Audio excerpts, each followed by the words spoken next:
Okay, it is Monday. I think we're at, wow, September already, guys. 15 September 25. And I'm Yep. in northern Michigan near Ludington. Schmaltzy, where are you at? I'm right in town in St. Joe. And we're with an honored guest from our high school class coming all the way from, give us your introduction and where you're from. My name is Michael Gacki. Currently living in Celina, Texas, which is the northernmost suburb of Dallas right now. Celina, nice. Is that with a C? Celina, I think I said Celina, yeah, Celina, Texas. Yeah. Well, we're honored to have you here, and I guess I'll start off with this one as an interesting one, Mike, because I just want to throw it out there. There are multiple Mikes here, and so rather than not confused by saying Mike, I remember in high school some people called you Gacki. Now, not everybody wants to be called by their surname. Do some people today call you Gacki? Everybody, my entire company calls me Gacki.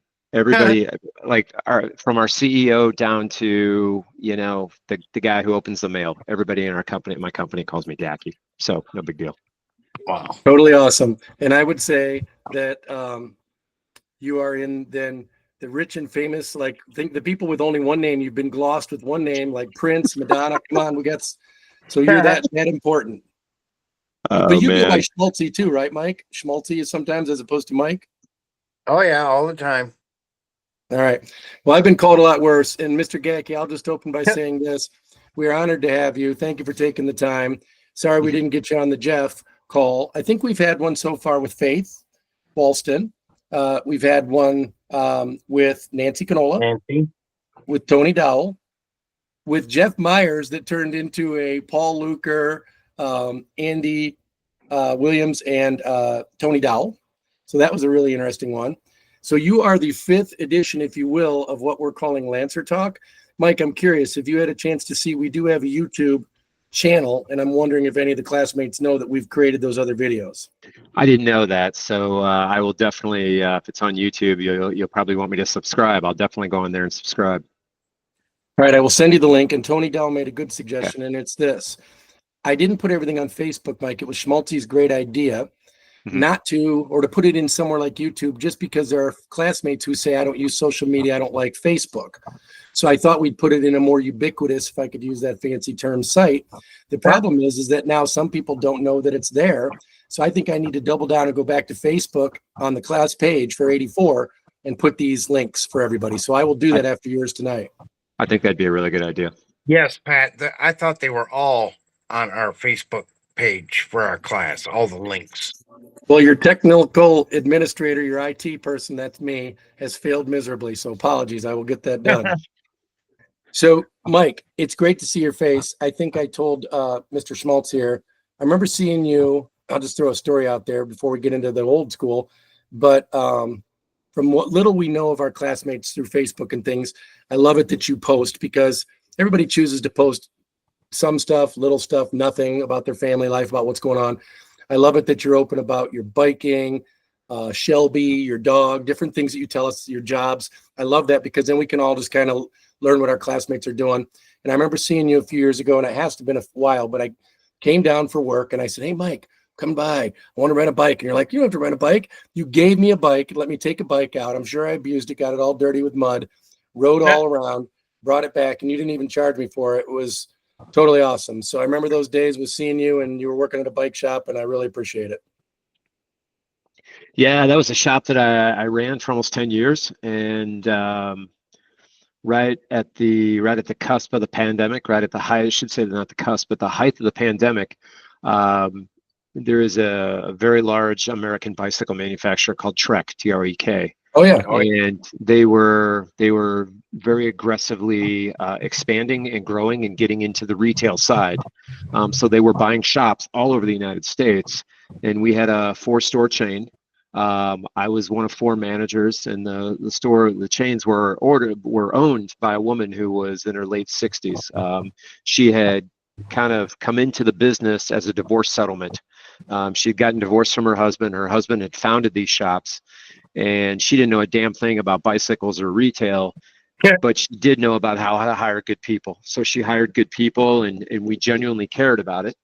And we each ran each store like they were our own, and very profitable, and it was a very successful run. When Trek came in, they offered me the job as store manager, to continue as store manager, but I did some research. I went into Glassdoor and I looked at, what life was like inside Trek, what it looked like for me. And a few things that became very glaring, that were overwhelmingly repeated, were: if you're over 50, if you have gray hair, if you have strong opinions, this is not the job for you. And I was just wow. like, check, check, check, check. Yeah, I mean, they essentially want, a lot of younger people, very little retail experience or very little cycling industry experience. They literally have, a script, and they want their employees, when you walk into a Trek store in Manhattan, when you walk into a Trek store in Capel, Texas, when you walk into a Trek store in Los Angeles, California, it's like McDonald's. It's the exact same Right. experience. So, that, and it was, my niche has always been, because of my racing background, has always been the high end, like the high end of retail, the high end of bicycles. And Anybody, and timepieces, yeah. But anyone can sell, and I always said, anybody can sell a $500 bike. Not a lot of people can sell a $15,000 bike or a $20,000 bike. So, when the people from Trek came in, they walked in, they got on my computer, they started running all kinds of reports, and one of the guys looks at me and he goes, "Mr. Gacki," he goes, "you do a lot of business in the high end." I go, "Yes, I do." And he goes, "Yeah, we don't care about that business." And I was just like, Jesus Christ, what am I doing here? And Oh, then they were trying to pump out the volume. Okay. yeah, they really they wanted to wanted garner that. somebody who was moldable. They wanted somebody that was more into that family business, that, kind of $400 to $700 hybrids and mountain bikes and stuff, like, get everybody out and go ride around the neighborhood. And I just, that wasn't me. So yeah, and I mean, that was really, really good, Pat, and it was good to see you, and I'm glad you enjoyed the ride. I remember it was kind of a messy, wet day, and It I'm glad was. that you got out and you were able to go ride, and that was good. Yes, thank you. Hey, we jumped into the deep end of the water because what we usually do, I'll just give you an idea. We usually start with a little bit about you, your background, but we want to go back a little bit and talk about 84 because, of course, our classmates will be a little entertained by our thoughts and Sure. experience of who we were 40 years ago, right? And Oh my God, then we always love crazy to catch say up. that it's been 40 yeah. years, or 41 Can you years believe now, that? right? Yeah, Yeah. and then we look at, how are you doing today and what's going on in your life and what do you want to share with the class, if anything? And then, we've got some funny stuff. So like we did, hope you don't mind, but we did crowdsource with some others, some good stuff because we all got to have fun stuff. And, but let's start on the bike stuff because it's kind of funny. So I got to crowdsource a couple with you.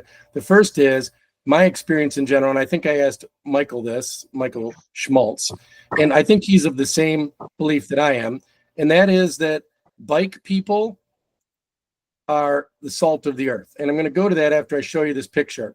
So the first question is, I'm going to ask you, Mr. Bike Expert, if this looks like, I don't even know if I can tell. I tried to zoom in and see. Can you see that picture? Yeah, I can totally see it with the Batman logos on it. Okay, so I got this picture today from the other guy on this call, and I said to him, "Is this yours or does it belong to Bruce Wayne?" And he said that he had this years ago.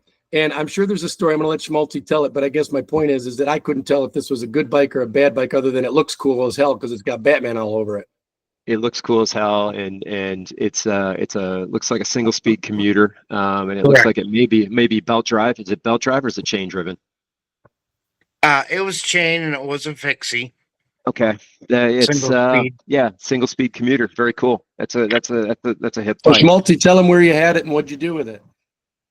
Well, let me start by saying I had a Trek mountain bike, which I used for commuting, and that got stripped. I left it locked up at my employer's, and someone came along tonight and stripped it clean. So I went out and I bought a fixie, not Right. this one, but I immediately fell in love with the skinny road bike tires. It's like this thing just wants to coast for a quarter of a mile. No rolling resistance with the aggressive mountain bike treads. And then that one got stolen. Oh no, the Batman bike got stolen. No, Oh, the mountain bike got stolen. no. Well, that one got The second stripped, bike. and my first Okay. fixie got stolen. And I went to the bike shop, which was just across the street from my employer at the time, and I fell in love with that matte black finish. Okay. And I said, "Hey, if you can switch these rims and put those gold rims on there, I'm in. I'm a buyer. I'll buy it immediately." Yeah. And I already had it in my head to get some Batman stickers. Right on. And I made it the Bat bike. I dig it, And man.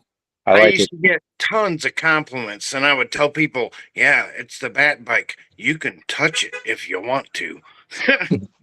You're creepy. Stop being creepy. Now, okay. So, Mr. Gacki, tell us where you are because I see you're strolling around. You're not at work, are you? No. This is my bike room. Yeah. So, couple things I'm super proud of. One of them is the fact that my wife and I have busted our asses for the last 17 years, and we were able to build and purchase our dream house. And Nice. one of the things in the dream house was it came with a theater. And I just thought, man, it's kind of stupid. You know, it's like I've always had Weimaraners, and Weimaraners are large dogs. And one of the kind of the traits or characteristics of Weimaraners are they want to be on top of you. So this theater was never big enough to like we could get, you know, a sectional or a couple of couches in here that we could both, you know, kind of sprawl out with our dogs and be able to, you know, enjoy it. So I was like, this is going to be the pain cave. This is going to be the room where I do training. This is going to be the room where my wife and I are able to, you know, really, you know, get on indoor trainers and work out and do workouts and get riding in when the weather's, you know, not conducive. So one of the things that I've accumulated over the years is in 1983, when we were still in high school at Lakeshore, I bought my first bike. I bought my first real bike, and it was $550, and it was a Bianchi Allura. Holy cow! Back then, that was a lot. No, and it was every penny that I had saved from working at Harding's as a bag boy, until they fired me for being an asshole. And about 8 years ago, I tracked it down. And I had The sold it to a exact same guy. bike or similar Exact model? same. No, my same bike. I How had would you tracked get it down. back? Do you knew the person who had it? So I knew the guy that I sold it to. He was still in Kalamazoo, and he had sold it to a guy who lived in Wisconsin. So that right there is my 1983 Bianchi Allura. Bianchi. And then this is another Bianchi that I had later in the 80s. That's one of my wife's trucks. That's my wife's NB Melee. That's a 1980 Team Raleigh that I'm restoring that was in the Tour de France in 1980. This is a vintage Pinarello that I'm going to be restoring. This is a 1980 Bianchi Champion of the World that I've completely restored, completely redone. Bianchi time trial bike. 1983 Jeton Team Pro, same bike that Greg LeMond won the World Championships on, and that is one of my NV Melees. This is the company that I worked for, and this is a company that I work for currently, Envy. So we make these bikes, we make these wheels. This is another NV Melee, which is on an indoor trainer. That's amazing to see how thick those rims and tires and everything, and the profile of everything different today versus those older ones. You know, my brother Chris said, Mike, you'd know, but he said that the earlier ones, the Bianchis and the Pinarello, those are like full frame, and they're not like the hybrid frames or any of the carbon fiber anymore. They're the full steel tubes, which are really, yeah, chromoly really steel. strong. Chromoly steel, chromolybdenum. And the better Italian bikes they used a single type of tubing made by a company called Columbus tubing. So you had Columbus SL, you had Columbus SLX, or Columbus TSX. I have kind of a mixture of each in here. These rims, these wheels right here, if you see it says Pro on it. I don't know. Hang on a sec. Yeah, we can see that. See, it says Pro, NV Pro. So these are 4.5 Pros. These were designed. We are fortunate enough that we work with Tadej Pogačar and in the UAE team. Tadej has won 4 of the last 6 Tour de France's, including the last 2. He's the current reigning world champion. And the team is the #1 team in the world. So we work with those guys. Jeez. And we designed these wheels specifically for him and his team. So yeah, it's pretty cool. You know, the things we have in this room, a lot of stuff. Photos in the background. Hey, wait, spin back Texas. to the right. Can you go back Yeah. to the right? No, a little more. No, the other way. Other way. Keep going back the other way. Keep going. You're Keep on the going. right. Keep going. A little bit further. Keep going. Keep going. Keep going. A little more. Right there. Okay. Oh no, that's not it. Keep going. I thought I saw. Isn't the belt in there for Leadville? Oh, the belt buckle. No, Buckle. the belt buckle's not in here. The belt buckle it's in the I was thinking I library. might have seen it, but I was thinking more it looked like a WWE thing, and you're going to tell me it's just a regular belt buckle. It's a regular belt. It looks like a Texas belt buckle. Hang on a second. Let me go into our library. Well, thank you for sharing your awesome, and I think that's awesome that you have some people have a classic. Oh, there it is. Look at that thing. Ooh, that's beautiful. 100. What's the 100? Oh, the 100 miles. 100 miles, yeah. And then the 25 is the 25th anniversary of the race. Mike, do you remember a bike brand called Motobacan? Motobacan was a French brand. Yes, it became Yes, I had MDK one later when on. I was in grade school. Nice. My dad Nice. bought it used, but that was my bike for a couple years. So That's really nice of you to share your family legacy in there for you and your wife, because I mean, a lot of people would have different kind of collections. Oh yeah, there's more bike stuff, but to be able to have those bikes, those are all so cool. trophies. Wow. And these are all medals and trophies that I've won over the years. I think a lot of the classmates have probably seen your stories on Facebook, but we probably can't understand the long hours or the agony or the things in your life. So Mike, Schmaltz, if you got any questions, go ahead. I'm going to say, let's dig into a couple things. Mr. Gacki, we'll go backwards and start over, but go ahead, Mike. That belt buckle you just showed, you said it said 100 miles. Yeah. Was that like all at once? Yes. Or for so you got to do it in 12 hours, I think, right, Mike? You have to do it in under 12 hours. So, Mike, there is a mountain bike race in Leadville, Colorado. Leadville, Colorado is the highest city in the United States. It sits at 12,200 feet. Wow. Okay. So this race starts in Leadville. It's 6:30 in the morning. It goes 100 miles up a mountain. The picture of me on the mountain bike right there that Pat's got the cursor on, that's Leadville. The high point of the race is 14,200 feet. And then you have to go back. It's 100 miles. You have to complete it in under 12 hours. If you do that, you get what I got, which is called the small belt buckle. If you can do it under 9 hours, you get a big belt buckle. I was not that good. Okay, but Mr. Gacki, let me preempt you and say I don't want to tell your story, but Mr. Schmaltzy, I'm sorry, I've kind of read, don't be creeped out by this, Gacki, but I've read a lot of your stories. And not only do I know that he's a world class, and I want to get into some of this, like you're a world class road biker, like you've ridden races with some of the best, and you're comfortable on a bike, and you know how to fix a bike, you know everything about a bike. But being that good, in that good a shape, you start writing about Leadville, and you talk to experts, and experts say, if you want to ride Leadville, you better start preparing like 8 to 12 months in advance. Maybe I'm wrong, but I think it was that long. And you start preparing for it, even though you're a great biker, and you go up to Colorado and you do things to learn about, the mountain bikes and the trail, and you try to acclimate yourself to the altitude and all that. I'll just say this. These are three things that stuck out about your Leadville story that just killed me.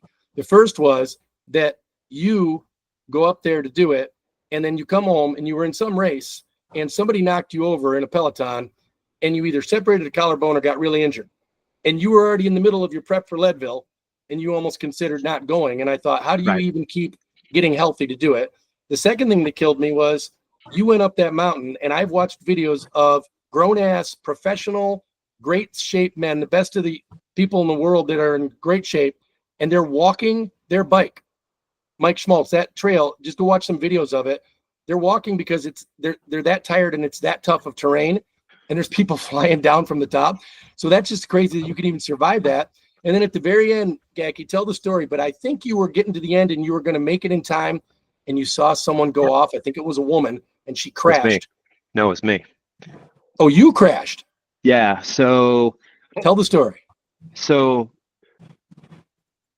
coming down, so the last climb, is called St. Kevin's, and there's a downhill. The downhill is about 3 miles long, Mike, and I was touching anywhere from 25 to 35 miles an hour.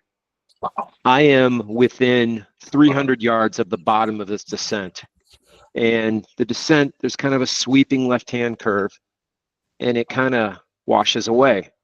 I got too far right on the curve, couldn't control my speed enough, and went right over the edge of a small, I don't want to call it a cliff, but I went right over the edge of an embankment. Wow. And I crashed, and I'm laying on the ground looking up, and this girl comes by. Well, first thing that happened was I'm laying there and I'm like, holy shit, I crashed.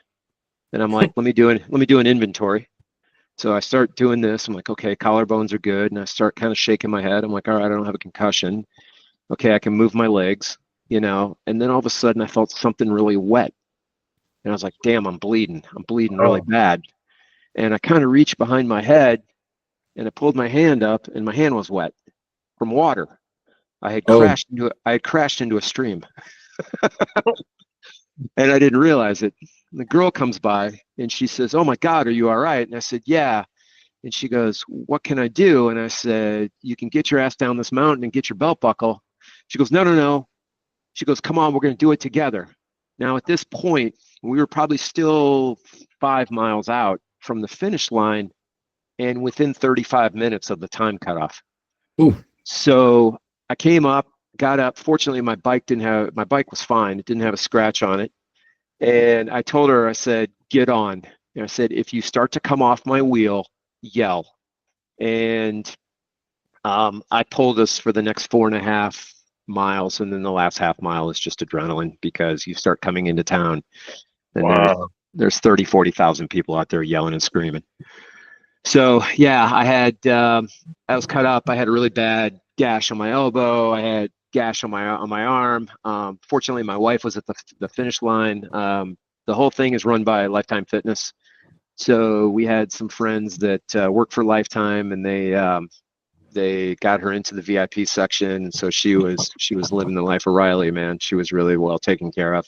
But yeah, it was just memorable. It was really, really memorable. But yeah, kind of getting back what you said, Pat. I mean, Mike, I spent 8 months training for this.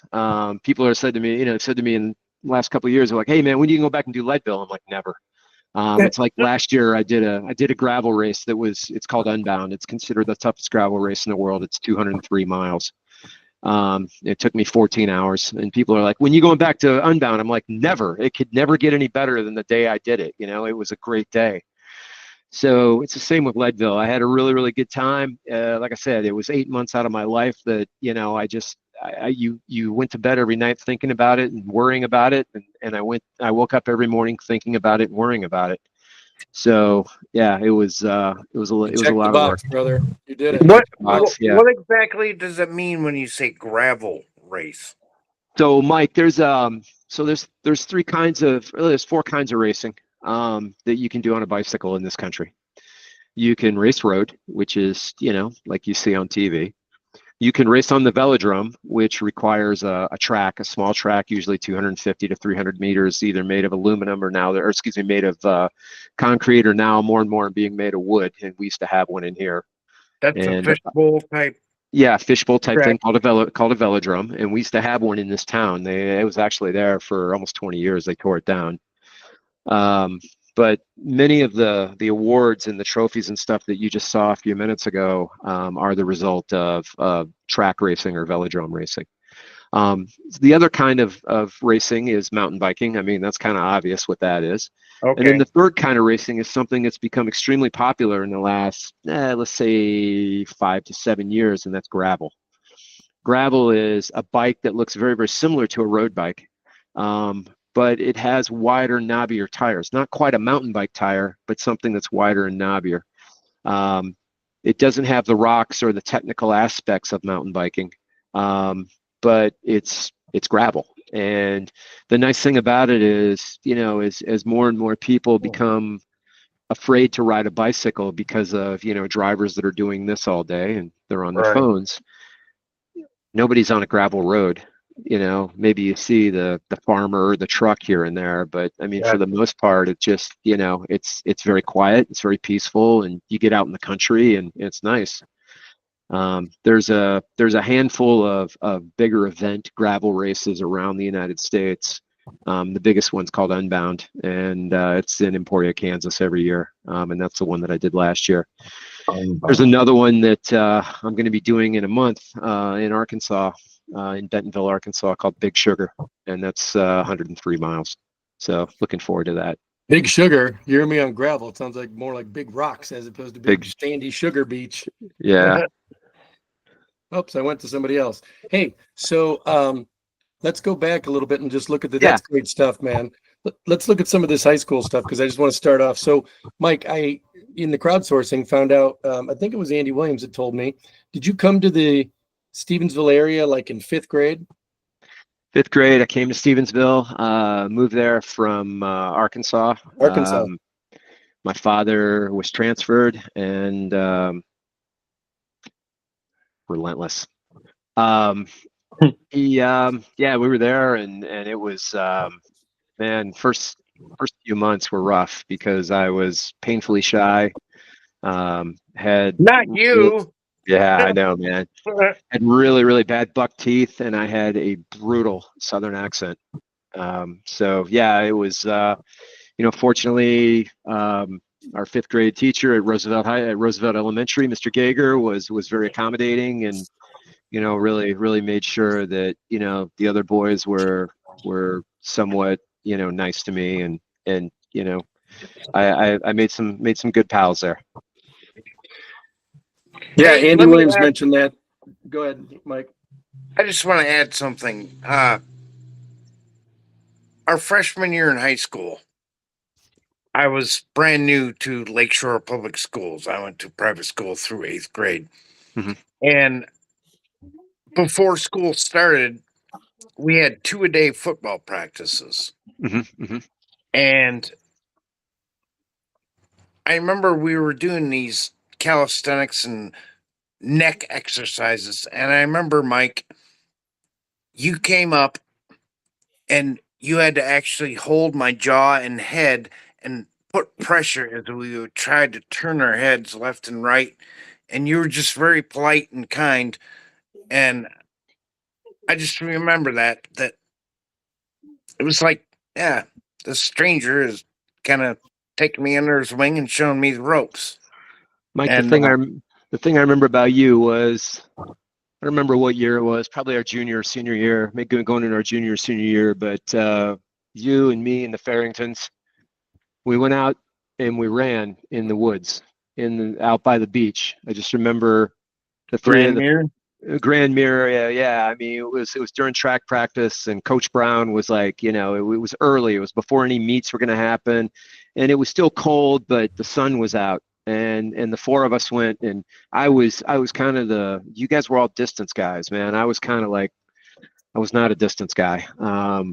I don't want to say I was a sprinter, but I definitely was not a distance guy. But you guys were all very, very good to me, Mike and Eric Farrington and you. And, I mean, it was just like, you guys were used to running miles and miles and miles. And I was just kind of like, I was like the football player out there, just kind of, out for the track team. And you guys were all very cool to me and always waited for me and didn't, pound me into the ground. Yeah, the cross country days. I remember Yeah. that. Schmaltz, you were in the cross country, and so were Yep. the Farringtons.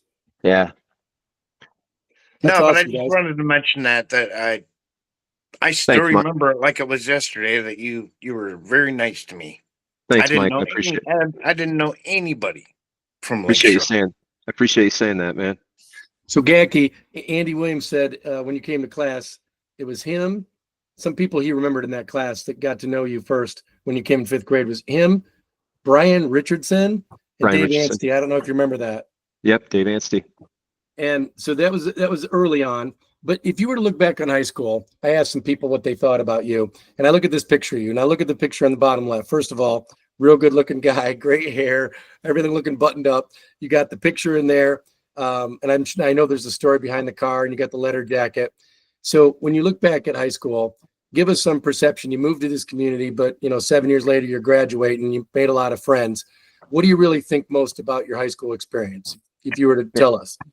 My high school experience was very tumultuous. It was painful. It was, it was, man. I mean, as much as I thought I wasn't part of, I definitely was not part of the cool kids club. The Sorolla, Andy Williams, Perry Metz. I wasn't part of that club. I mean, I had some good friends and those friends, I mean, those friendships to this day. Scott Hansen is like to this day a brother to me. And if the guy called me at 2:30 in the morning and said, "Hey man, I need $1,000," it's like, no problem, dude. No questions asked. It's on the way. Wow. But I mean, man, I think back to that time, and I mean, obviously, there's some stuff that is embarrassing, and there's some stuff that you're proud of, and but yeah, I mean, I was just really, really trying to fit in and trying to just find my way, and very, very uncertain. And there were people who definitely had it together a lot more than I did, man. I mean, Well, it seems like that, Mike, but I don't mean to interrupt you, but here, let's be real about all this.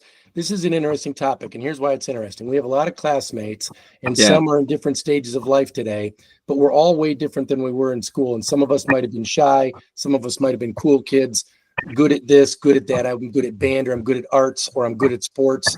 But in the end, we're all just people, dude. And what's amazing is we break down all those barriers later. We're adults and we realize we were kind of full of crap. Sorry. I was always trying to fit into, I think a lot of people were, because we thought that was the thing. And there's nothing wrong with any of the guys that were in the in crowd, a lot of great people. Yeah. But it's nice of you to recognize where you were. And I would just say some of the guys shared some stories about some of the things that happened. So I got to throw a couple of these out of here because you said it was a little tumultuous. The first thing I'd say is, Mike, I always thought, you were in sports, car, good looking, all that stuff. I always thought you were you seemed to be part of the good crowd to me, in crowd, whatever you want to call it. But I also think a lot of people thought you were very confident. I'll say it that way because you might have felt at times, some people might say a little arrogant or conceited. But beyond all that, you still had great success and made a lot of people laugh, because I got a lot of stories. And Jeff Myers told me a story about you and said you had gotten a Mustang from Texas. So that picture there is a Mustang you got. Did your dad get that? Tell us a story about your Mustang. So that car was a 1968 Mustang. My grandmother had purchased that brand new in 1968. Wow. In 1982, when I turned 16, that was my birthday gift. And wow. When I got it, my parents went down there. They flew down. They picked the car up and drove it back. When I got it, I think it had 17,000 miles on it. So it was my grandmother's. I used to call her grocery getter, because she just went to the grocery store. She went to the grocery store in the mall. That's all she did. And so yeah, when I got it, it was amazing. And yeah, go ahead, Pat. What do you got? Well, no, you're good. So then one of Jeff's memories of it was when you first got it, you're grinning ear to ear and you're so happy that you got this. And it's great because all of us would love to have a car in high school, or a cool car as that. And it's amazing that your parents got that and your grandparents gifted it to you and all that worked out. It's a cool car. But he said something about how you were going to check it out and see if you could drive it until it could run out of gas. And you went all over town and you went to McDonald's and BK Lounge. You told him you went to the beach multiple times and you only burned a quarter of a tank of gas. And you said you thought it was the greatest thing in the world, or the happiest. Jeff said it was the happiest day of your life. I remember putting $5 of gas in that car. It would just last for weeks, man. It would just there was like gallons back then. Yeah, there was a gas station across the street from the high school, and I put $5 in there, and just that was it, man. And I think I was working at Harding's, and as a bag boy, as I said, and I think I was clearing about $45 a week, and that was all the money in the world. So all right, so here's another one about the car, because we got to stay on the car. This is good. So this is a memory you probably remember. Jeff thinks it was summer of '84. He thinks it was his brother Doug, Dean Driscoll, and you guys took the convertible to Elkhart, the Mustang. Bruce for chicks, he quoted it. Yes, we did. He said that you guys had been wrenching on it all day with his dad, with Mr. Myers, who just passed, replacing the alternator and battery. Once you made it to the cruise strip, he thought you guys were probably blasting like Def Leppard. He said Aldo Nova or Boston through the 6x9s. Gacki flagged down two girls in a Nova, and we were all nervous except Gacki, who had never who never met a stranger. I guess he's just complimenting you that you love to gab with people. We all started talking, and they had the idea to go see the movie Purple Rain. Purple My Rain. brother Mike went with the two girls to see the movie while Dean and I kept cruising in your car, Mike. And I think the movie got out at midnight. Meanwhile, the charging fix didn't quite work, so the alternator on Mustang, and they ran the stereo and the battery. Once you guys got out of the movie, picked you up, headlights were out. You made it to Mishawaka Chi-Chi's, where the car died for good at 1 or 2 in the morning. That sounds like a crazy road trip. And then I think we had to call Don Myers to come get us. I got to remember that well. I'd completely forgotten about that. I thought you were going to tell me the story when Jeff and I decided to define whose car was faster. So Jeff and I, he had a 68 Mustang convertible. I had a 68 Mustang Sport Coupe, which was a hardtop. Okay. We went out by what was the road they lived off of? That Jeff lived off of? What was the name of that road? I forget, but I know it was Cleveland right off or Washington. Not Cleveland. It was parallel to Cleveland, but it was one. Washington or Lincoln. Washington. Okay, and then what was one farther out from Washington? I think that was Lincoln. Lincoln. Jeff and I, one night in the summertime, I'll never forget this. We're out on Lincoln Road. And we're like, all right, let's race. Let's see whose car is faster. And we were way the hell out in the country. I mean, way the hell out in the country. Nobody, nothing, nothing, not even farm animals. I mean, way out in the country. And we start putting it down. And we get over 110 miles an hour. Ooh. And I pull ahead. And I look up, and there's a sign. It says stop ahead. Oh. And I'm like, oh my God. I slowed down. I think I slowed down to 90, and I went through an intersection at 90 miles an hour. Fortunately, as I said, we were out in the middle of, literally out in the middle of nowhere. And that was the last time I ever drove my car fast again. So whose was faster? And was this race at nighttime or in the day? No, it was probably 6 o'clock at night in the summertime, 7 o'clock at night. Okay. The sun was, the sun was still up, but it was dawn, or not dawn. It was dusk. It was dusk.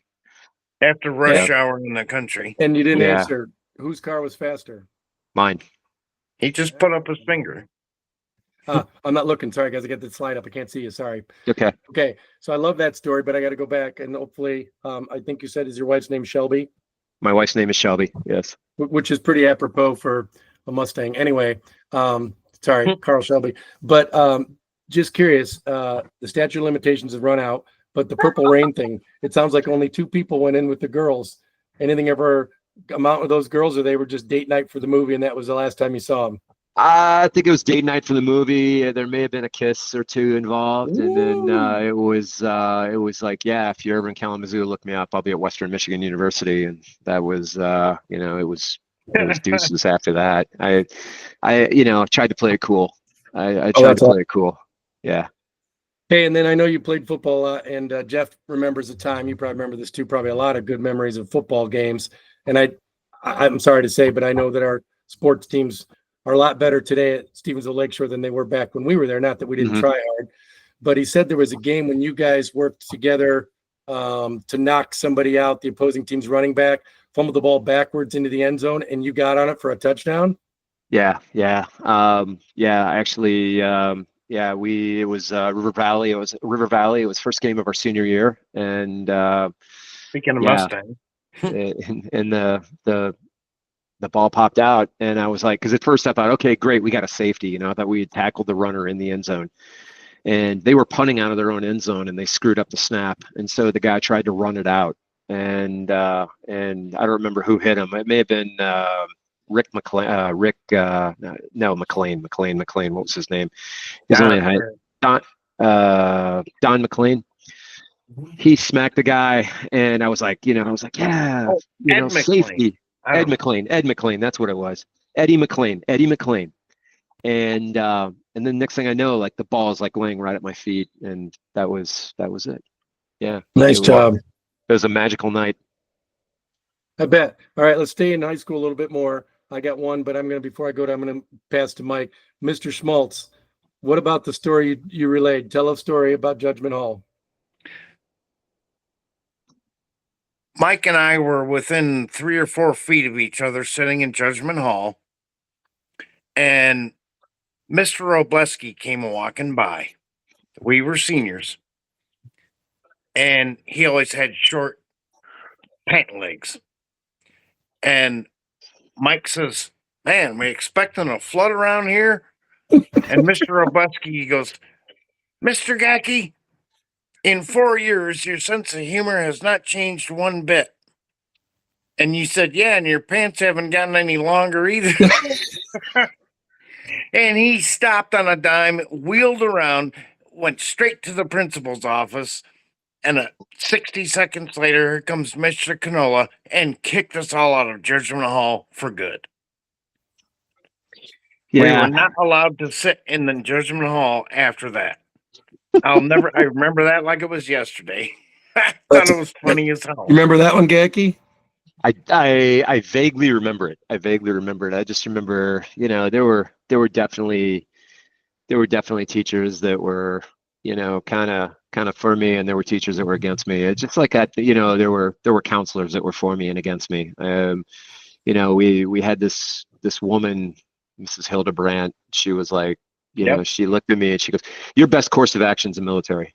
And I just kind of looked at her, and she goes, "You're not college material." She told me that point blank. She told my parents that point blank. Yeah. Wow. So I think Dean Reagan and I, we chummed on together pretty well. Dean Driscoll, Reagan Matthews, and I, because we played ball together and we kind of did everything together. We were kind of like the Three Musketeers, and those were my brothers, man. Those are some big guys to have on either side of you. I'll tell you. Yeah. They were brothers, guys man. On either side of me.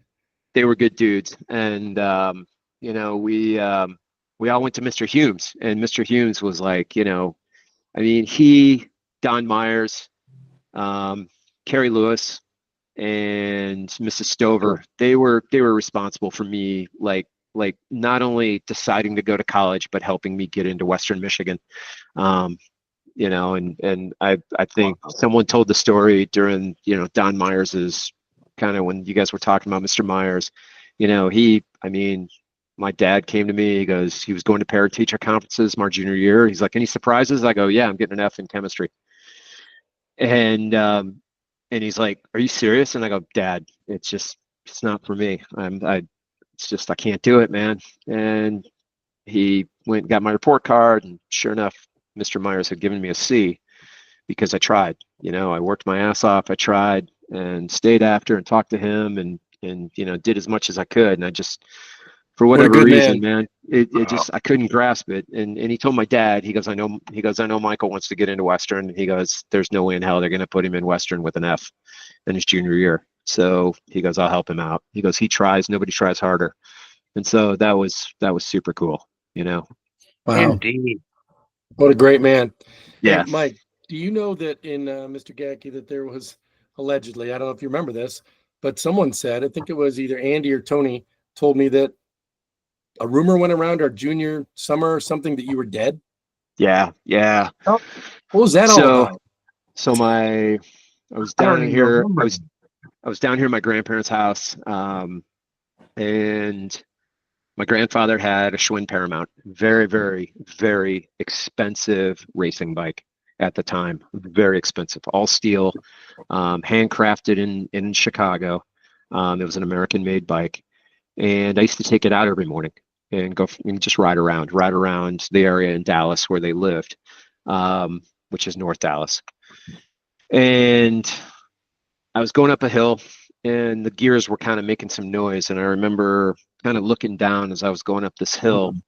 I had on a pair of running shorts, a pair of Adidas sneakers, no shirt, no helmet. That was it. And it was summer in Dallas. It was already 100 degrees at that point. Look down at my legs, start going up the hill. I could feel myself cresting the hill. I crested the hill, start going down the other side, still making noise. I'm still looking down. I look up, there's a parked car. So I slammed into the back of a parked car at, maybe 20, 25 miles an hour. But again, no helmet. So first point of impact was my head. Ouch. This woman comes out to get her newspaper, and I'm laying in her yard, unconscious, and ended up spending a couple of days in a hospital here. I used to spend my entire summers here at my grandparents' house because my grandparents, growing up in my household at home, my dad was, anyone who knows me, knows my family, knows my upbringing. My dad was rough, man. He was a rough dude. He was a, beat the shit out of you, ask questions later kind of guy. Oh, wow. And listen, man, whatever. Everybody had tough fathers. My dad was a real tough guy. He was a tough man. How old were you when this accident happened? 14. Junior year. Oh my. 14, 15. It was a sophomore year. It wasn't junior year, it was sophomore year. So anyway, so I stayed pretty much the entire summer in Dallas. By the time I get back, I get home. First thing I do, get on my bike, go down to Scott Hampton's house. And I walk into his house, I knock on his door, and he's looking at me like I'm a ghost. And I'm like, dude, what's up? He goes, you're dead. And I go, what do you mean I'm dead? He goes, there's a rumor, it's been going around, you got hit by a car and you're dead. And I go, I'm not dead. I'm very much alive. You hit a car? I hit a car. Yeah, I hit a car. So, yeah, that's the story. Wow. That's crazy. Hey, let's jump into, apologies, but we usually go about an hour and we're got 12 minutes. Okay. But I want to get a little. Dude. So, Mike, let's go into, I'm curious. So this is a guy we knew in high school. And thank you for sharing some of that background of your family. But you leave high school, you go to Western. But then I see all these things where you're selling Rolex watches in New York, and then of course you're on bikes, and so I get now with your grandpa and why you raced bikes. Give us a little bit. What happened after Western? What got you into the racing with? I mean, you were racing bikes with world-class racers. Then you ended up in New York. Give us some of that. So, yeah, I graduate Western.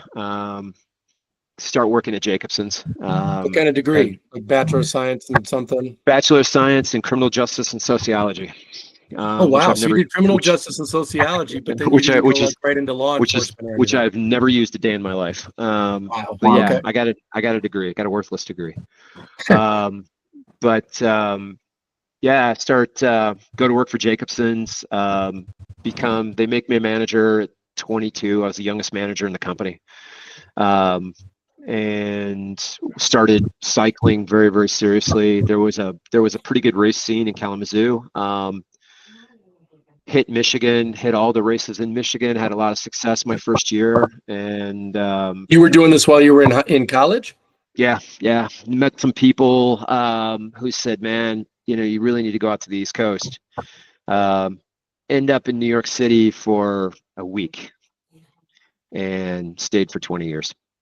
Dude, people don't just go out and start riding bikes around. And I know, I'm sorry, I know you had skill and everything, but seriously, think about what you've done in your life. How did you go from a guy in high school and then college just riding a bike to becoming a world-class racer? That's crazy. You know what I mean? Like, you don't just stumble into it.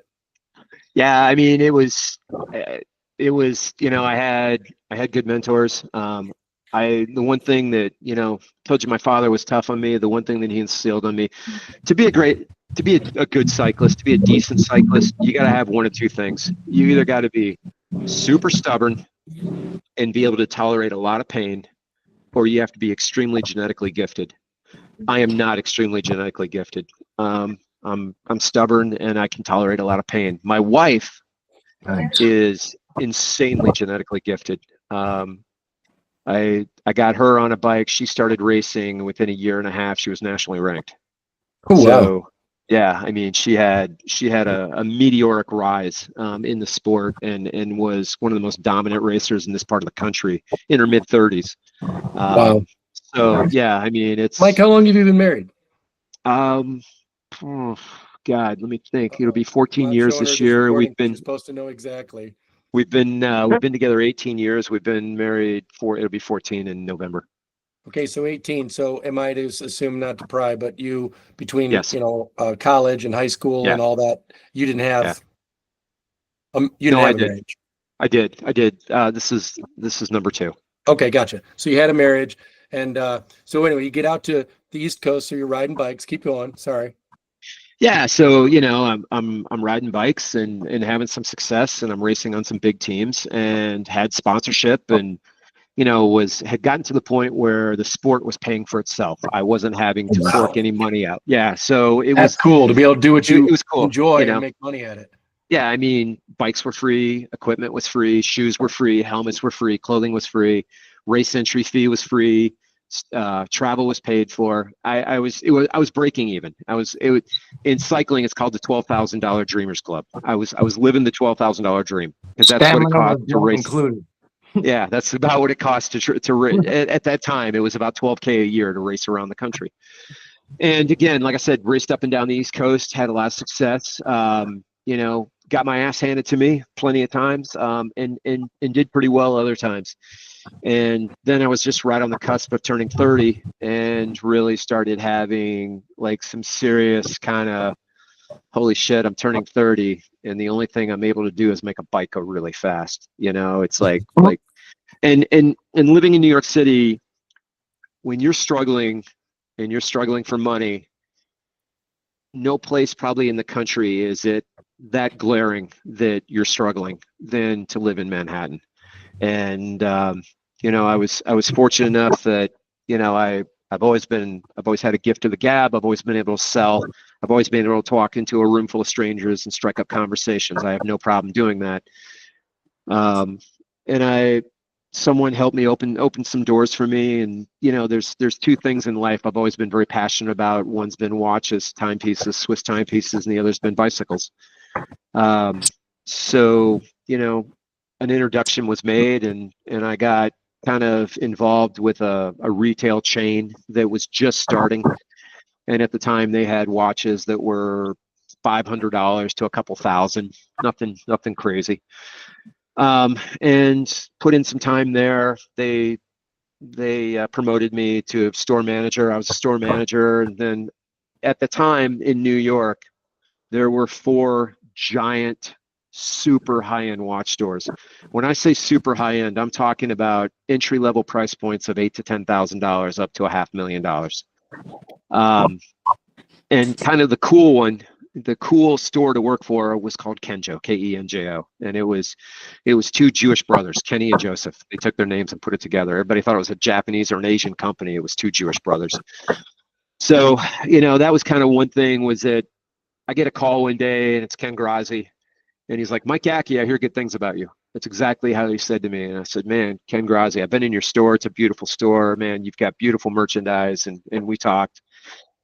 And he said, let me take you to lunch. And we go to lunch, and he called the waitress over, asked her for a pen and a piece of paper. And he goes, I want you to write down, I'm going to make you 10 promises. And he goes, I want you to write them down, stick them in your wallet. And I go, okay. He goes, you're going to go home. You're going to go back. You're going to give me your notice. You're going to come work for me. He goes, you're going to make more money than you've ever made in your life. He goes, you're going to have the best time. You're going to have the best timepieces. He goes, you're going to just love. He goes, your life's about to change. I'm like, all right, cool. Let's go. So I went back to my own place, quit. 2 weeks later, started at Kenjo. Was there about a year and a half. I get another call one day. It's Rudy Albers. Rudy Albers is the general manager of the largest Rolex dealer in the world at 55th and 5th in New York City. It's called Wempe Jewelers, Wempe. He's a friend to this day. He's still there. And he said, Michael, I think you need to come work for me. And I said, yeah. I said, well, and so we went to lunch and we talked. And he goes, go back and talk to Kenny and see what Kenny has to say, because it's a very incestuous community. Everybody knows everybody. So I went back. I said, Kenny, Rudy has offered me this position. Here's the pay. And he goes, I appreciate you coming to me. There you go. There it is, Wempe Jewelers. He goes, I want you to go back, tell Rudiger, thank you, but no thank you. He goes, I got something for you. And I said, Kenny? He goes, Mike, have I ever lied to you? He goes, no. He goes, everything I told you was going to come true. Has it always come true? I said, yeah. He goes, I got something for you. I said, okay. Went back, went to Rudiger, and I said, Rudy, I'm sorry. He goes, yeah, I had a feeling Kenny would counter. He goes, the door's always open if you ever want to come work here. I said, thank you. And a week later, I walked in. Kenny goes, he hands me a set of keys. I go, what's this? He goes, it's the keys to your new store. I go, what do you mean? He goes, we're opening a store on Wall Street. And I go, yeah. He goes, it's your store. Go down and run it. He goes, go do any deal you want to do. I'm never going to come down there. It's your store. Just go make us money. And that's what started it. So I sold watches from $5,000 to $680,000 was the most expensive sale I ever had. And you were doing it at the Wall Street location for Kenjo. Mm-hmm. 40 Wall Street, ironically in a Trump building. Anyway, That's that's a pretty cool awesome. story. Yeah, that you were selling watches. So you're selling watches. How did you, sorry, you said you had a passion for bikes and watches. So I get the bikes. You said your grandpa had bikes. You raced them when you were younger. You just had this dream. Where did the watch thing come from? My grandfather was president of Zales Jewelers for 37 Ooh. years. Okay. So I was never into the diamonds and the rubies and the gold and the platinum and all that crap. I was into this timepieces. Yeah. That's what was amazing for me. That's what, when I was a kid, when I was in third grade, I was the only kid that had a nice watch on. I had a Baylor diving watch, and at the time it was an automatic. It was an inexpensive automatic, but it was an automatic watch. It wasn't a quartz. It didn't run on a battery. It ran on you. So, it was something that I loved, and something I had passion about, and for me the pinnacle was always to be able to sell Rolex and work with Rolex and sell Rolex. Later on, I was able to realize that dream.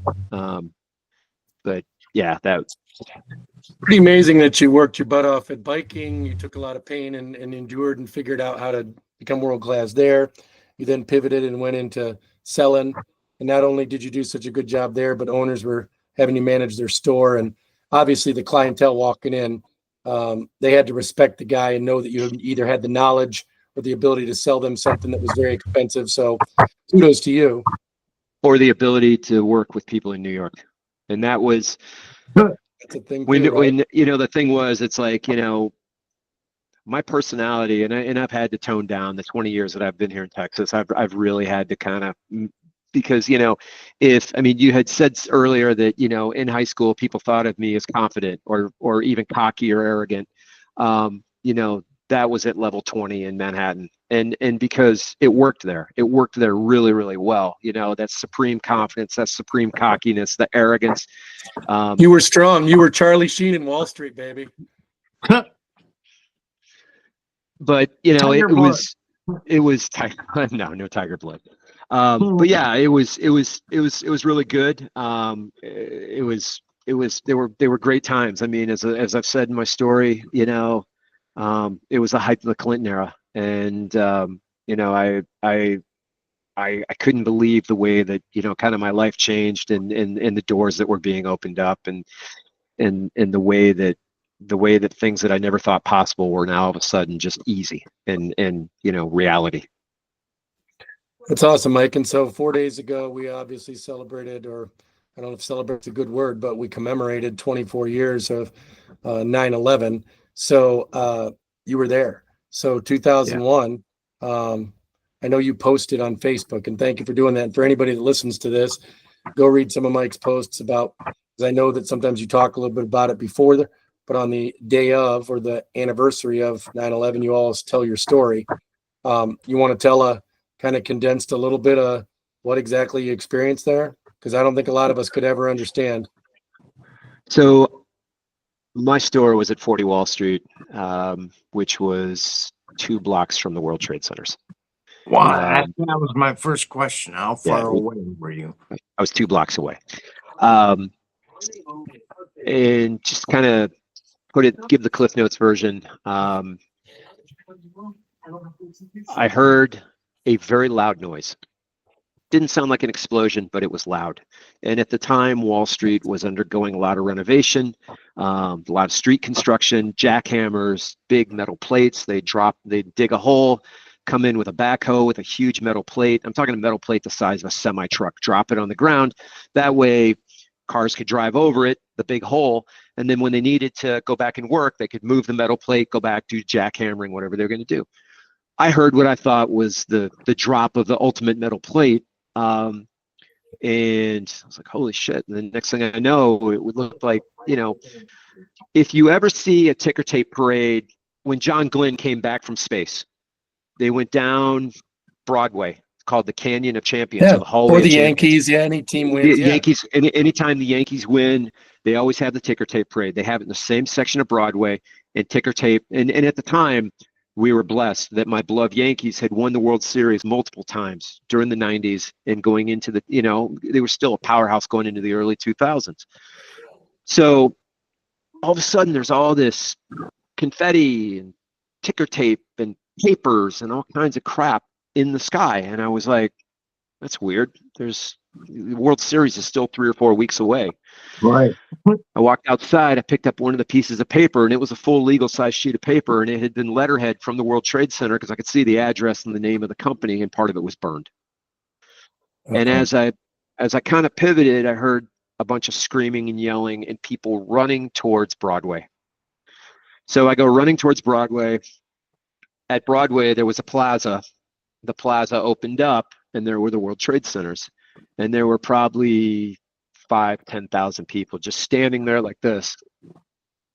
And I ran over there and stood there for a few minutes. There was a huge hole in the side of the building. It was smoking, and people were throwing wooden crosses, these big wooden crosses, out of the buildings.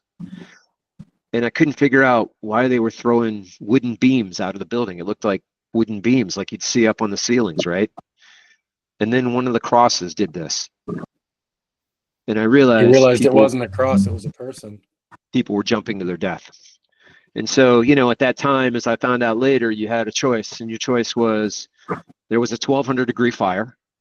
You could burn up in that, or you could jump 1,000 feet to your death. What do you do? So, as I'm standing there, and I stood there 45 minutes, an hour, people are calling me because it was starting to become news. Gacki, you all right? Yeah, man, I'm okay. What's going on? I don't know. Because initially they said it was a Cessna. And I'm looking at the hole in the side of the thing, and I'm like, that's not a Cessna. Yeah, and that had happened before. Remember, everybody jumped to that conclusion because there was one that hit it years earlier. But that was sticking out of the side of the building, and you could see it, and it was small. And you're right, that hole was just too big. That was a B-17, and that was the Empire State Building. That was around Second World War. That you're thinking. I think that you're thinking of, Pat. And there's a famous photograph, I think from Life magazine, if you can look it up, of a B-17 that actually crashed into the side of the Empire State Building around the time of the Second World War. But anyway, as I'm standing there, I see something in my peripheral which kind of doesn't belong in the frame of what I'm looking at. And I kind of turn this way, and I see the second jet hit. And then I knew it was like, this is not good. Clearly, there was an attack going on. I was on Wall Street. I was a block from the New York Stock Exchange. I was in the foot of a Trump building. And my thought was, if someone was targeting symbols of American capitalism, I was in the middle of all of it. And I needed to just, excuse my French, get the fuck out of there. Right. So ran down to the store, told my staff, I had 2 guys and a 19-year-old girl working there. I said, pack everything up, pack it up tight. We're getting the hell out of here. Every watch had to be individually wrapped and went into a tray. 8 watches to a tray. The tray got put into a walk-in safe. So probably had 500 timepieces. So normally it took us an hour to break down this. Took 4 of us an hour to break down the store. And we're doing everything we could. People are calling me. At some point, the ground starts shaking, and we had a window. One window, the main window, went out, looked out front, and right next to it was the A and the C train, the subway station for the A and the C train. We had a window at the back of the store that looked into the lobby of the Trump building. There was panic, and the Trump building had these revolving doors like you see, in a lot of bigger buildings, and you can only get 2 people in one of those sections at a time. And so there was panic. People were getting crushed, and people's faces were smashed up against the glass looking into my store because there was so much of a crowd coming out of the elevators trying to get out of the lobby to get out of that building. Wow. When the first tower came down, again, the ground shook, and I remember at some point it was a 5 or 6 on the Richter scale, the amount of tremor that when the first tower came down that it caused. It looked like somebody had turned a jet engine on in reverse because it came shooting out of the subway terminal, like this. Like you've all seen the images of the big cloud of dust and debris that goes rolling through the streets, and it's like this huge, and it comes wrapping around buildings. Think about a jet engine of dust coming shooting out of a subway station, and that was my first indication something was bad, because everything went underneath the World Trade Center. All subway lines in that part of Manhattan went underneath. So they're all, just think about them, they're all tunnels. So it's like, if you take a pipe and you blow into one end, you put your hand on the other end, your breath, you're going to feel it at the other end. It was essentially, they're just the tunnel, they were just big tunnels. So when that whole thing came crashing down, and when it came crashing down, it went down into the ground, I think 8 or 9 stories of force down into the ground. Like everything was crushed. All phone lines, all cellular towers, everything. The subway terminals, they didn't open up in that area for 5 years because they had to dig everything out and then cut the tunnels again for the subway cars. So got out of there. Andrea was the 19-year-old girl that I had working for me, a little Dominican girl. She had on heels. So, and she probably weighed 100 pounds. The dust was unbelievable. You couldn't see, choking, coughing. I tore up rags. We had a water cooler. I wetted them down, told everybody to put them on their face, run like hell. If you remember, in '93, there was a radical clerk who took a van full of fertilizer. Oh, yeah, in the parking garage. And went underneath and tried to blow it up. And they said at that time that if he was able to be successful and it timbered like a tree, it would have taken out 30 to 40 blocks. Because each of the towers was 110 stories tall. So if it fell over like a tree, it would have taken out 30 to 40 blocks. So I had a lot on my mind, but that was front and center on my mind. I never thought that the things would just go straight down, just kind of implode straight down. Yeah, but how are you going to get 30 to 40 blocks in any time that you need to get, right? Exactly. So we started rolling. I set the alarm, locked the door. I don't know why, but I did. Threw her over my shoulder. I was running through her, shuffling through sometimes knee-deep debris of just, dust and dirt and material. Got about 4 blocks from the store. There was an arm that I actually tripped over. And it, like from here down, it was just laying, and I tripped over it. And the ground started shaking again and dove under a Ford Bronco. And then, when the thing stopped shaking, grabbed her, ran. Her parents at the time lived in Alphabet City, which is lower East Village. And kind of walked her to her house, and then I had to start making the long trek to the Upper West Side where I lived, which was pretty far. And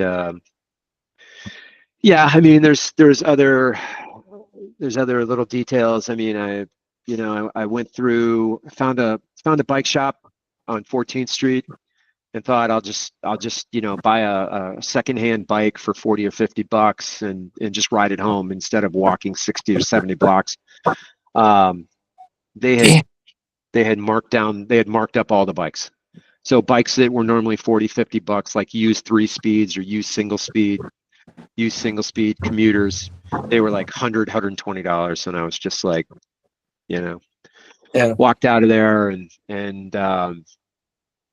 ended up walking home. As I got into I think the 30s, I got into the 30s on 9th Avenue, and it was just thousands of people just walking up the avenues because there was no traffic. The city was silent. The only thing you could hear there were F-16s flying overhead, and the noise of those things flying over the city, kind of vibrating off the buildings, was deafening. But they were ready. They were ready, and they had orders to shoot down anything that came into the airspace. It was an unseasonably warm day that day. And I went through an area that is very much Orthodox Jewish. And the Orthodox Jews had all come out into the streets, and they had, big containers of water and Tupperware, or just plastic cups, or disposable cups, and they were giving everybody water because it was That's amazing. it was like 85 degrees, and just the sun, not a cloud in the sky. The sun was blaring, and it's just brutally warm. And walked all the way up to the Upper West Side. Got to my building. My doorman opened the door for me, and I lived in a doorman building, and he gave me a hug, and I got undressed in the hallway. I think my ex-wife took my clothes and threw them away just down the garbage chute, and took a shower, and just kind of the next couple of weeks are kind of blurry. After that. Mike, did your building, your office or your store, did it survive 2 blocks away? So there was the building itself was fine. My store, we had to, unbeknownst to us at the time, all that shit was asbestos and heavy materials and lead and mercury, all that dust. So it ended up affecting my lungs significantly, and there was a couple years in there, like, I couldn't even dream of riding a bike because I literally just could not breathe. But we had to have professional crews come in hazmat suits, clean everything. I mean, there was, even though we had these 2 glass doors, they were locked, they were sealed, there was an inch of dust and debris. Someone had busted a window because they thought, oh, the looting was rampant, right? So they thought, oh, a watch store.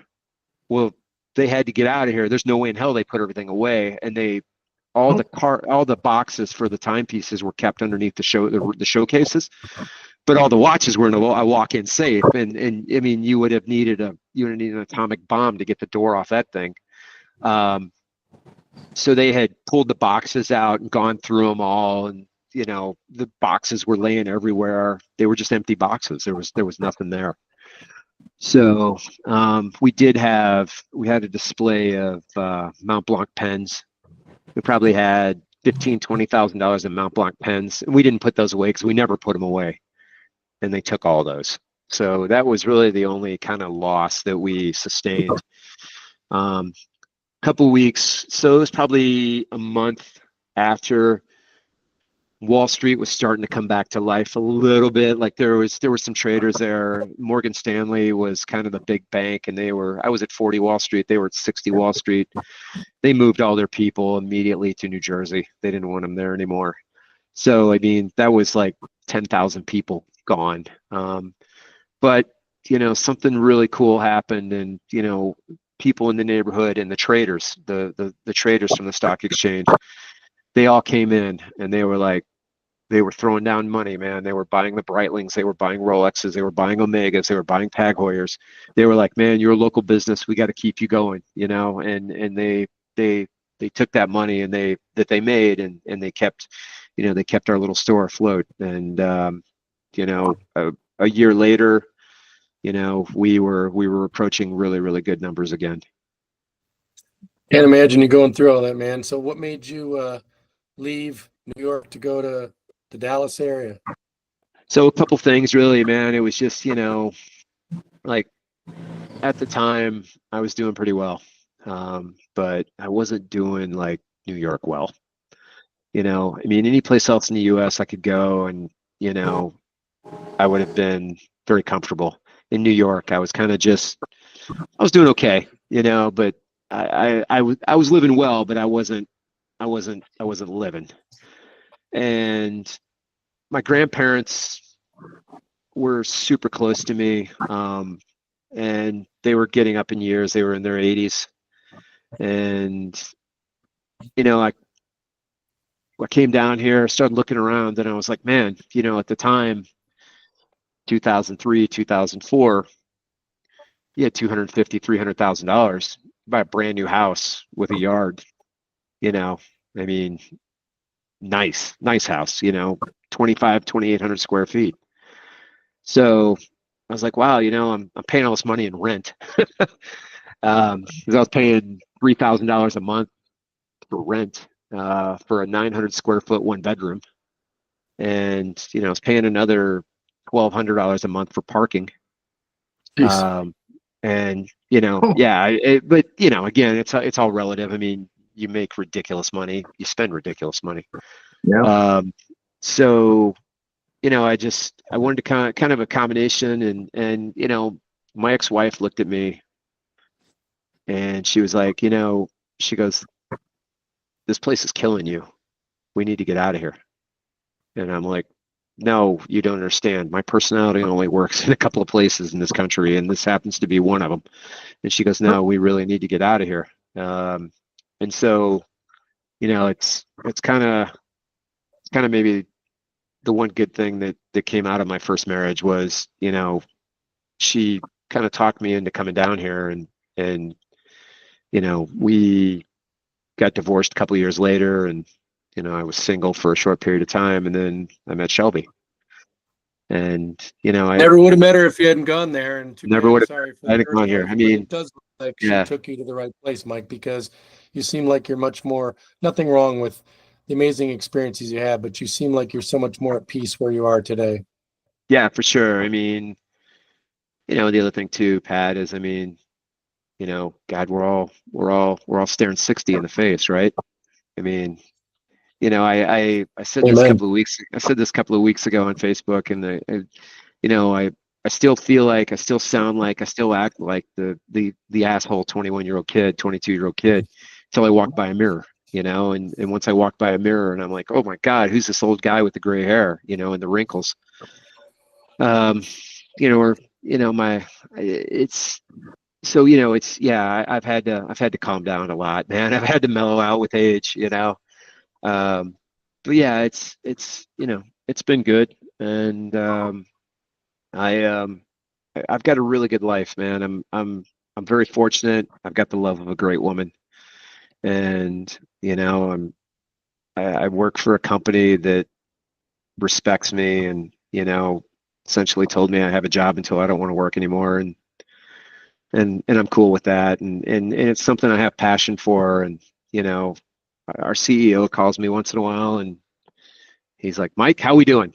And I'm just like, he goes, I'll call you because I know you're going to shoot me straight, So, I mean, it's good. I got my health, knock on wood. And there's a lot to be said for that. I know there's a lot of guys our age, a lot of people our age, a lot of classmates our age that are still, kind of struggling. But yeah, that's a good one. It's funny you say that, because that's kind of the way we all think about, and I wonder as we get older if it's only going to get more extreme. But think of it this way. We feel like you said, like we're 21 or something or younger, but we do look in the mirror and we do age, and all of us age differently than others. So that's a for sure thing. But look, anybody that's blessed to be here at 60, 59, 60, like we all are, it gives you great perspective. I think a lot of people are very happy for their blessings. So I don't know, here's one I'll throw out at you. How about this? How about we start saying that 60 is the new 40? Because I don't think any of us look or feel like we're 60. So let's just start pretending we're in our 40s, right? I'm okay 60 is with a new that. 40. 60 is a new 40 until I get up the wrong way and my back goes out.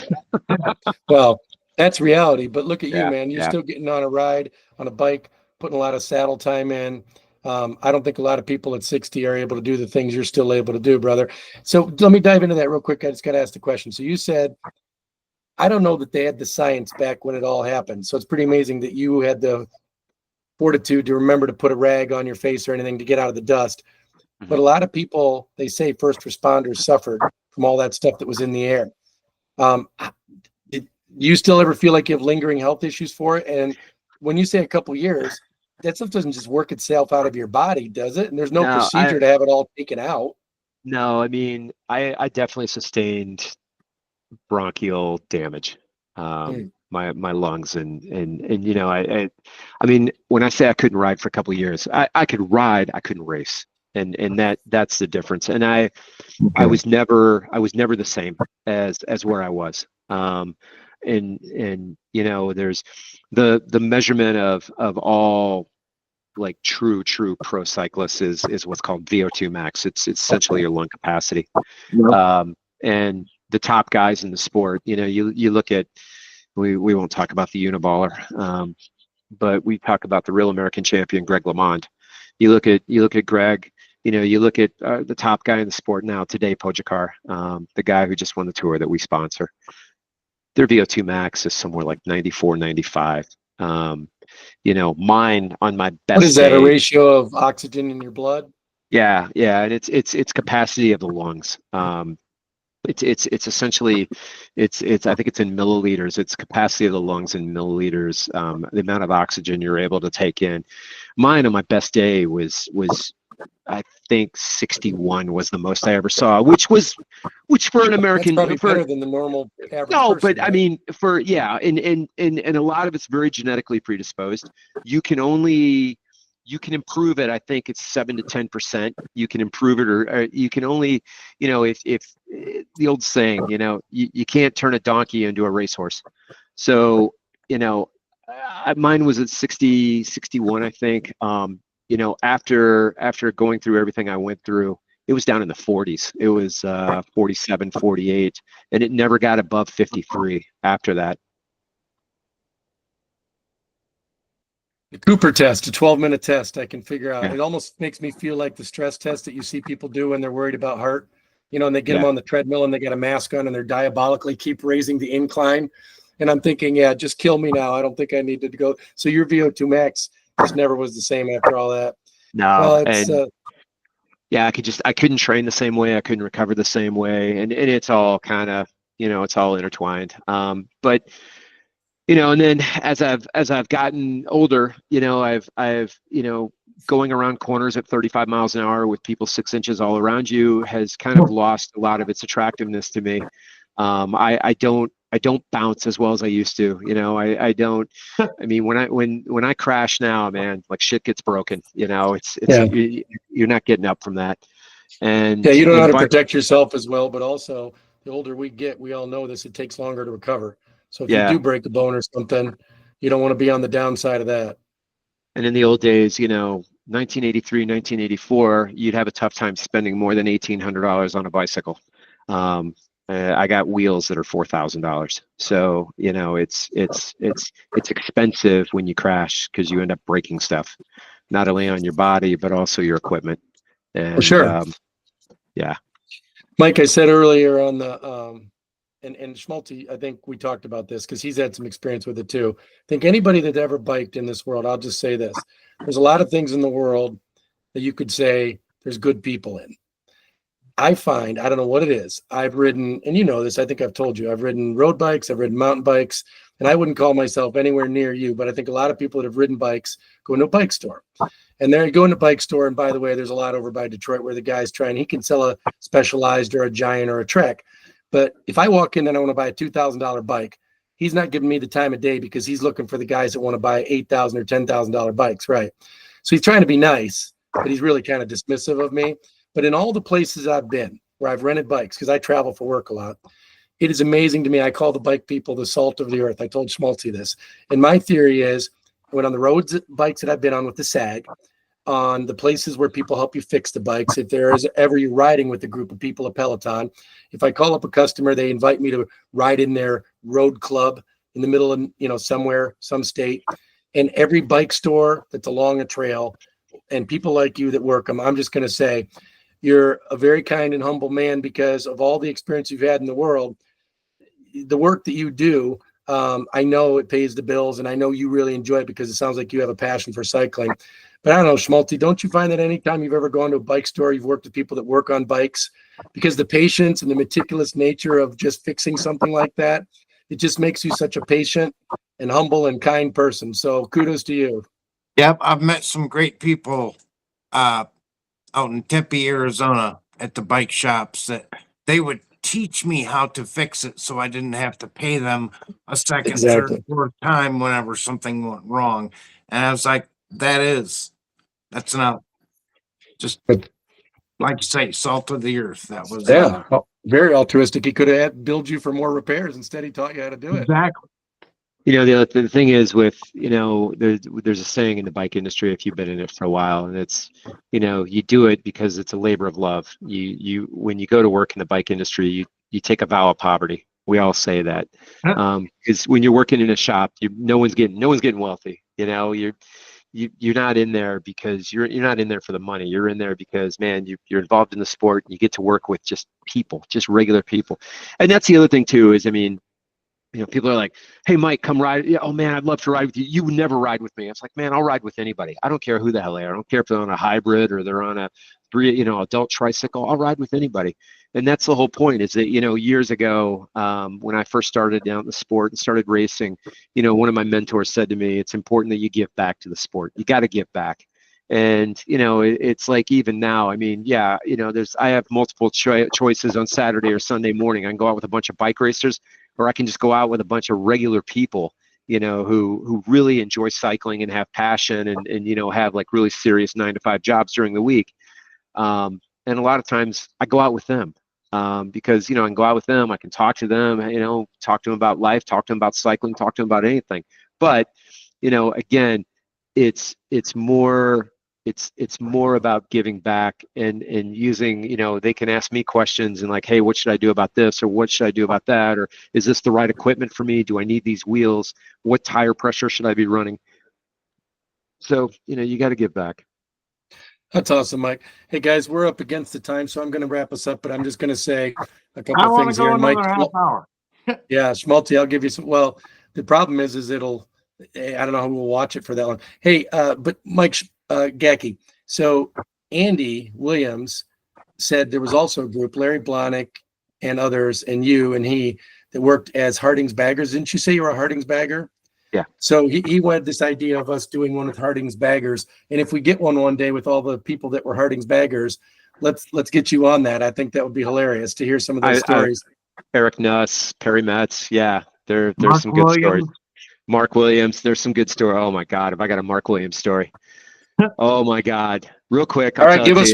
So let's end with that. And the only reason I say, if you don't mind sharing, and you don't have to, you could, because we're trying to get some of the other classmates to get on. And you mentioned Dean Driscoll, Reagan Matthews. I love to hear all the names. So first, give us the Mark story, and then as you wrap up, tell us anybody else from the class you'd love to hear from, or you'd love to have us talk with. Dean Driscoll, Perry Metz, Eric Nuss. Yeah, God. All right, I got them all down. So what's this Mark story? Because do you know, I'm sure you know, do you guys remember that Mark and Mike were both running for the St. Joe City Council? I didn't know that. Oh yeah, it was all over. So it was real. What? What'd you say, Schmaltz? City commissioner. Okay, so they both were running for that. So you can go look that up. But what's the Mark Williams story? Let's hear it. So we're both working at Harding's. If you worked on a holiday, it was time and a half. Okay. Oh, nice. So we both were scheduled to work first thing in the morning, New Year's Day. Al Nitz, who was, I think, 2 or 3 years in front of us, had some blowout party at his house, New Year's Eve. And I'll tell you, there's another caveat to the story. There was a guy in a car, and I went out there because I didn't drink. I never drank. I was stone cold sober. Never drank in high school. There was a guy in a car with a girl, and I went out. I heard noises. Thought I heard some noises. Thought I heard some yelling. I knock on the window. It's Nancy. And I pulled her out of that car, and she was a little tipsy, and a guy was taking advantage of her. Ooh. And I Nancy Canola. Wow. Nancy Canola. Yeah. Well, I'm glad you And saved her got from that, whatever that was. got her out of that situation. Anyway, everybody is drunk. I mean, not tipsy, not a little inebriated, drunk. The next morning, 7 a.m., I go rolling into Harding's. They opened at 7, New Year's Day. Mark's supposed to be working. Mark shows up. He's still drunk. At one point, there's nobody in there. It's dead. It's New Year's Day in Stevensville. There's 1,000,000 feet of snow on the ground. It's about 12 degrees. You know, you remember what it's like. I couldn't find Mark anywhere in the store. I look on one of the aisles, and there was a whole section that had been cleared out. They were going to restock it with merchandise, but they hadn't gotten it, so it was cleared out. And I look and I see a pair of shoes. Mark had crawled underneath the shelves and was taking a nap and had passed out underneath the shelves in Harding's on New Year's Day. That's my Mark Williams story. That would have been awesome if a customer came in. They're like, hey, somebody's passed out in aisle 7. How much for the bagger? Dude, that's awesome. Hey, Gacki, thank you so much for taking time. I really love the story. Yeah, really. thank you so much. Yeah, appreciate you sharing about your life and your family. We probably didn't go deeper enough on current life and all that, but dude, you have some great life stories. Really appreciate you sharing them with the class. We'll post this and I'll get you a link to it. I'll let you know where all the other ones are so you can look them up on YouTube. And then we'll try to keep getting other classmates, like you mentioned, some of these names, and we'll see who else wants to share their story. But it's always just fun to connect and talk about life. So that's thank you for another doing question for Mike. Yeah. Is what classmate would you like to see do one of these? Anybody in particular? Pick one. Eric Nuss. I'd really, His really name has come up. I'd like to see Eric Nuss. I All miss right. that guy. That was Well, he the was, good news about this is that this is I like that people share, but Yeah. I'm going to be fair to everybody here on this call and say that we know that there's people that are not on social media or are not as in tune with the high school class. So I was doing some math on this, Mike. I put out a survey and I know you filled it out. I've got about 50 people, but we had 200 plus people in our class. I'd be happy if we got 100 plus. I'm going to be a realist and say that I know that out of 200 and some classmates, we're not going to get 150, 200 people to respond. So I can't promise you, but we'll all reach out to our friends and colleagues and classmates and see who we can get to be on here next. And if Mr. Nuss wants to join us someday, we'd love to have him. So we'll leave it open. cool. Pat, thank you very Thanks, much. Schmaltz, it's very good to see you, man. I'm glad things are good, and it's good talking to you. Thank you for that very, very kind story you shared about our freshman year. And man, I really enjoyed this. I'm glad you got to join us, especially since unfortunately you didn't make the reunion. Yeah. This is even better because we get more than 5 minutes per person, very cool stories. And I'm glad you're well and healthy and happy. Thank you guys. Thank you so much, man.